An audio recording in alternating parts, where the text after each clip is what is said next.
morning, 20 miles from the enemy. These are American boys going to work. The morning fighter patrol.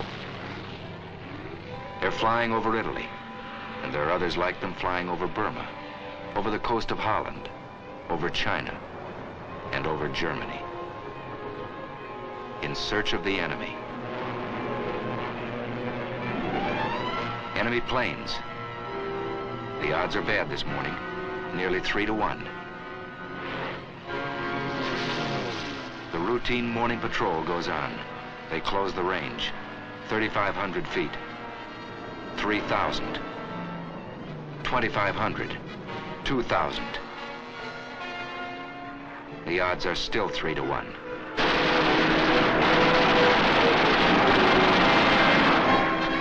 But it's 3 Nazis spinning down in blood and flame to every one of ours. Routine morning patrol. They're good planes, wonderful planes. And their pilots are good too. Listen. Yesterday I fulfilled one of my ambitions as a combat pilot. I got 1 airplane and... An American far from home, fighting a war around the world. Listen again. This was my leader, and the second ship was me, and 2 Focke-Wulfs came on my right. I turned right and put up a stone wall of bullets, and the first... A wall of bullets. It wasn't so long ago these men were students in a university, workmen in a shipyard, just plain citizens from everywhere USA. They changed jobs, they changed clothes. They took a train into the future.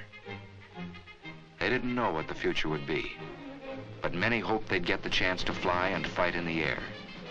Some wanted that chance more than anything in the world. Deep inside Alabama is a famous school called the Tuskegee Institute. It was founded on July 4th of 1881. And since that Independence Day, it has graduated many thousands into agriculture, into science, into industry. This school was the first of its kind, and its founder, Booker T. Washington, was a pioneer who broke open a road for others to follow. This man had a dream, and the dream became stone. He lifted the veil of ignorance from his people and pointed the way to progress through education and industry. Close to this school, close to the work this man had done, the United States government determined to build an airfield. 3 years ago, this was just another farm in Alabama. More than trees had to be cleared away. There was misunderstanding and distrust and prejudice to be cleared away. 3 years ago, there was only an idea. But ideas are powerful things. And today, there are fighter planes flying overhead. Instead of swamp and yellow pine, there are hangars, repair shops, barracks. Instead of patches of corn, concrete flight strips. But that's not enough. You can't make a fighter squadron out of concrete and aluminum and a can of paint. It takes men. A chemistry student, a welder, a shoe salesman must learn how to fly. A group of average Americans must become a team of fighting men with wings.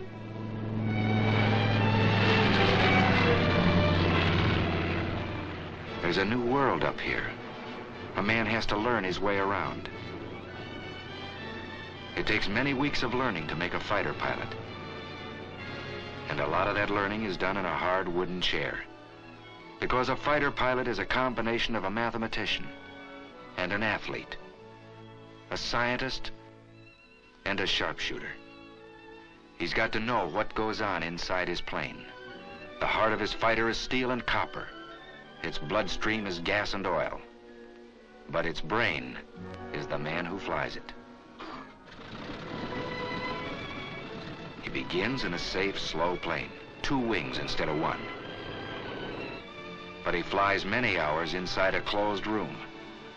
In the morning, he may be flying a prescribed course over a sheet of paper. In the afternoon, he may fly the same course above the clouds. He trains his muscles down here very close to the ground, but he'll use the same sense of balance and coordination in the skies above Tuskegee. For this job of flying is never easy, and sometimes it's very, very tough. But he's learning how high and how fast and how far he must go to reach the enemy. Pilotage, dead reckoning, theory of flight, radio code. Yes, he's getting muscles in his mind. He's getting hard, keen, quick. He's coming into the clear. Here above the warm, familiar hills of Alabama, these Americans are learning to fly in those tight combat formations they'll use someday to hunt down the German and Jap above his own cities. In addition to fighter groups, a year ago this field began to train men for medium bombers. And that too was a pioneer step. But one thing it proved: you can't judge a man here by the color of his eyes or the shape of his nose. On the flight strip, you judge a man by the way he flies. Here's the answer to Adolf and Hirohito. Here's the answer to the propaganda of the Japs and Nazis. Here's the answer: wings for this man. Here's the answer: wings for these Americans. Squadron after squadron out of Tuskegee, flying P-40s first, tough little planes, then striking with Thunderbolts, P-47s, then riding the Mustangs, P-51s. No, it was never easy for these men. They were pioneers, and no pioneer has it easy. They fought lies, they fought heartbreak, and they won. Now they fight the enemy on his own soil.